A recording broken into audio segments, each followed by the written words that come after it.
দুনিয়ার ব্যাপারে বুঝেন, আরো দেখেন, আরো ভাবেন, একজন একজন করে ভাবেন। দুনিয়া আরো যদি সাজান, খোদার কসম ক্ষণিকের ক্ষণিকের ক্ষণিকের অল্প সময়ের দুনিয়া চমৎকার সাজাইয়াও তৃপ্ত হইতে পারবেন না, তৃপ্ত হইতে পারবেন। এবছর চমৎকার রং দিছেন বিল্ডিংয়ে, 2 বছরের মাথাত বিভিন্ন খান দিয়া চামড়া উঠিয়া এটা আবার যে সেই, ঠিক কিনা বলেন? তা আবার রং দাও। এই সোফা চমৎকার বানাইছিল, ওই যে বার্নিশ নাই, দেখেন এই যে সোফা, এটা এই যে দেখেন, কথা বলেন না, এই সোফা এটার মধ্যে আসেনি বার্নিশ, তো এটা আবার কি করতে হইব? তো লাভ হইল কই? দুনিয়া তো ধোকা, দুনিয়া ধোকা। এই সৌন্দর্যময় চেহারা নারী 30 বছরের ব্যবধানে উনি বুড়ি, আর কেউ ফিররা সেদিকে ফিরা সেফও হালায় না। আজ যেই যুবতী, যেই বেহায়া নারী, বেপর্দা মহিলা বাজারে বাজারে ঘুরতো, যৌবন, আরে সেটা তার সম্পদ না, তারটা হইলে তো নিজের হইলে তো সে কখনোই বুড়া হইতো না। আল্লাহ তাআলা বলছে, আমি যখন যৌবন শেষ করে দিলাম, তো এখন আর কোন পুরুষ তার দিকে ফিররা থুতুও বালায় না।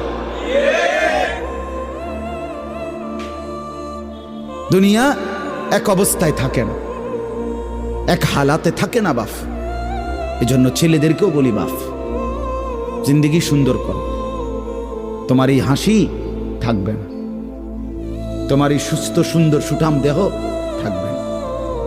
আন্তরিকতা নিয়ে শুনলে, নিজের ভিতরে নেক মানসিকতা যদি থাকে, গ্রহণ করার মানসিকতা, তাহলে অল্প কথাতেও ফায়দা হয়।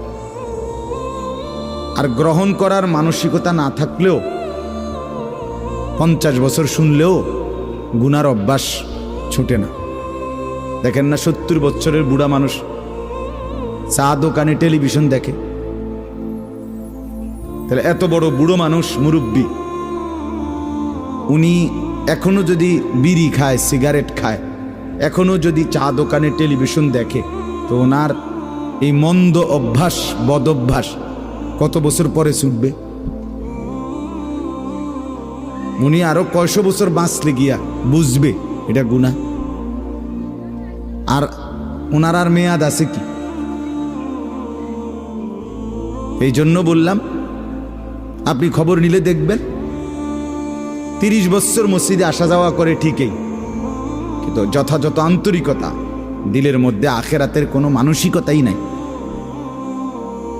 নিজেকে বদলানোর অনুভূতিই নাই, ফিকিরে নাই, সোজা কথা। পরকাল বলতে